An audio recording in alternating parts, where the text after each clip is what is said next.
to the genital. Tell me how the matter cause I'm sleeping with the demon dogs. Finding other place like the friends, I was just that. No feelings but I feel like you lost that. First off bitch, I'm A to the genital. Tell me how the matter cause I'm sleeping with the demon dogs. Finding other place like the friends, I was just that. No feelings but I feel like you.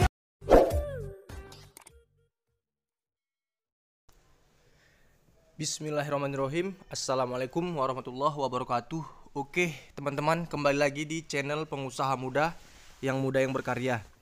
Oke teman-teman, di kesempatan kali ini saya ingin menjelaskan cara sederhana pergantian air dan penyortiran ikan ya. Di sini saya akan menjelaskan perbedaannya. Jadi ini tidak sama ya teman-teman ya. Karena kita melakukan penyortiran dan pengurasan ya atau pergantian air itu berbeda teman-teman. Ini ada dua bagian video yang saya belah dua ya. Di sini menunjukkan kedua buah video ini yang berbeda ya perlakuannya. Di sebelah kiri ini saya sedang melakukan penyortiran dan di sebelah kanan ini pergantian air total ya teman-teman ya. Kalau pergantian air total, airnya dihabiskan lalu dibiarkan ikannya sampai nampak seperti ini. Ini pergantian air ya. Pergantian air total. Kalau ikan kita lakukan pergantian air total ini tandanya ikan sudah merata besarnya. Jadi tidak perlu lagi kita lakukan penyortiran ikan. Dan yang di sebelah kirinya ini ya, ini saya melakukan penyortiran ikan. Kalau kita melakukan penyortiran ikan, diusahakan airnya itu masih ada, masih di atas mata kaki lah. Jadi kan ini kita melakukan penyortiran ikan ini kan melakukan prosesnya lama ya, jadi airnya itu harus sedikit lebih banyak seperti ini. Tidak boleh kandas seperti pergantian air tadi ya teman-teman ya. Jadi harus dibedakan ya, jangan disamaratakan. Nanti teman-teman melakukan penyortirannya airnya dihabiskan, jadi kasihan ikannya terlalu lama ya, jadi dia bisa stres lah seperti itu teman-teman ya. Jadi angka kematian pasti ada nanti di situ kalau kita melakukan penyortirannya airnya habis. Tapi lebih efisiennya ya, karena ini kan menurut pengalaman pribadi saya sendiri ya. Karena adanya angka kematian pada saat saya melakukan penyortiran di air yang habis ya. Jadi ini saya buat seperti ini. Ini langkah yang terbaik ya teman-teman ya. Jadi bisa menambah pengetahuan teman-teman lagi ya dalam budidaya guraminya. Kalau melakukan penyortiran itu air harus ada ya, nggak boleh seperti tadi lah. Jadi itulah yang inti di video ini yang mau saya sampaikan ya teman-teman ya. Jadi biar bisa menambah pengetahuan teman-teman lah dalam budidaya ikan gurami. Oke teman-teman yang baru mampir ke channel Pengusaha Muda ini, jangan lupa di like, komen, dan di subscribe ya. Yang ingin tahu lebih banyak lagi ya tentang budidaya ikan gurami, ataupun kita sekarang kan ingin menggarap juga budidaya ikan lele ya teman-teman ya. Budidaya ikan lele dan budidaya ikan nila. Sampai ikan bawal pun mau kita garap juga ya teman-teman ya.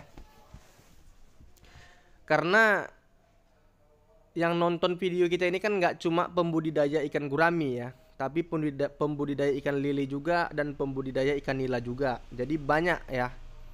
Jadi mau kita buat juga nanti di ikan lelenya dan ikan nilanya. Kenapa mau saya buat juga di ikan lele dan ikan nila? Berhubung banyaknya pertanyaan ya, atau banyaknya, nggak usah lah, bukanlah banyak pertanyaan, istilahnya banyaknya yang gagal mereka di budidaya ikan lele ya. Jadi mau saya bahas juga ya di ikan lele ya. Gimana sih kok banyak kali yang gagal ya di ikan lele itu? Apa sebabnya? Setelah saya banyak berjalan ya, istilahnya melihat-lihat ke teman-teman kita yang udah terjun ke ikan lele, ataupun yang ada yang juga yang berhasil dan ada yang tidak juga.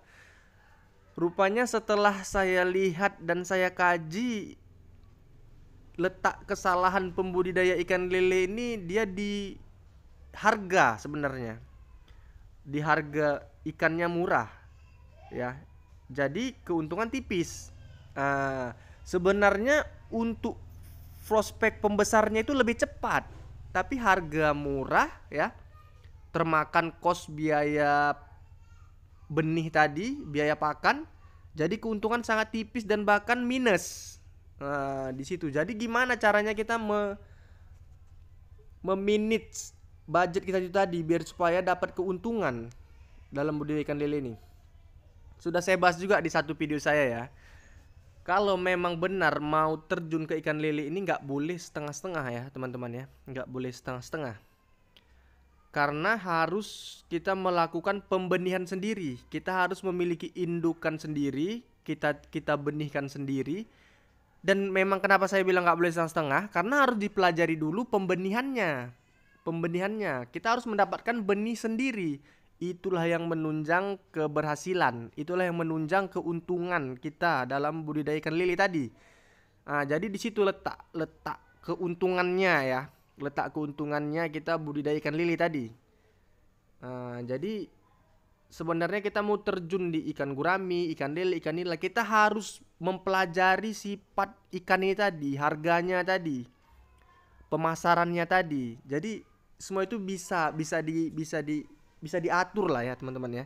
Bisa kita setel. Kita mau terjun ke mana nih? Ikan nila.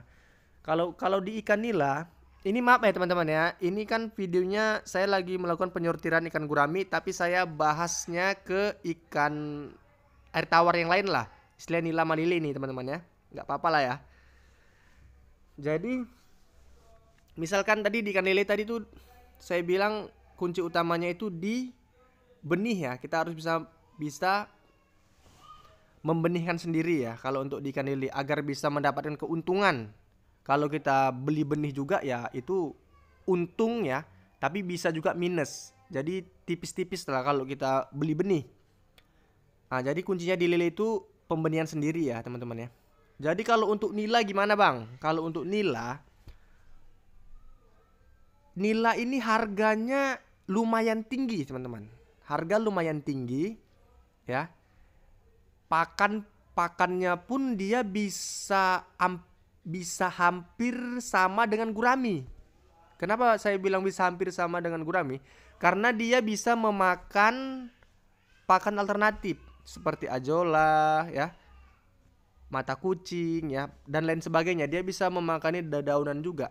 Jadi kalau untuk nila dia keuntungan lumayan lah, karena harganya lumayan tinggi ya, dan pakannya pun bisa kita press ya dengan pakan-pakan alternatif itu tadi. Jadi kalau untuk nila ini saran dari saya ya, memang benihnya harus beli. Kenapa benihnya harus beli? Karena kita harus mendapatkan benih yang monosek ya. Iya, benih yang monosek itu benih yang tidak bisa bertelur. Dia memang sudah diprogram ya. Benih ini kebanyakan jantan semua. Jadi dia tidak bisa bertelur dan dia cepat besar karena pada saat ikan nila itu bertelur, dia protein dan gizinya yang terkandung pada ikan itu akan lari ke telur. Jadi ikan itu jadi bantet, dia tidak bisa besar. Jadi kita harus membeli benih yang monosek. Lalu ya, untuk penebarannya pun bisa sedikit lebih padat kita ya. Tapi ini sistem bioflok ya teman-teman ya, sistem bioflok. Jadi untuk dinilai saya rasa masih aman ya. Tapi benihnya memang harus beli ya. Karena kita untuk menciptakan benih monosek itu sedikit susah ya. Memang susah lah, perlu pembelajaran yang lebih tinggi lagi. Jadi pengertian di budidaya ikan gurami, nila, lele ini kalau memang mau terjun itu harus dipelajari dulu. Istilahnya saya kan terjun di gurami gini kan. Sudah lama saya main gurami, sekitar 2 tahun lebih. Itu saya pelajari dulu gimana seluk-beluk gurami ini, bisanya kayak mana dia maunya. Setelah kita pelajari baru kita terjun. Ya teman-teman ya, jangan kita belum paham langsung terjun. Kayak di ikan lele belum paham langsung terjun ya, akhirnya ya minus. Jangankan untung, modal pun nggak balik jadinya. Jadi seperti itu teman-teman. Jadi kita harus tahu dulu lah, intinya mau budidaya ikan apapun harus kita tahu dulu gimana jenis ikan ini, pasar ikan ini, harganya gimana. estimasi keseluruhannya dari benih sampai panen itu gimana ya teman-teman ya. Oke, mungkin sampai sini dulu penjelasan dari saya. Salam sukses dari saya, pengusaha muda. Assalamualaikum warahmatullahi wabarakatuh.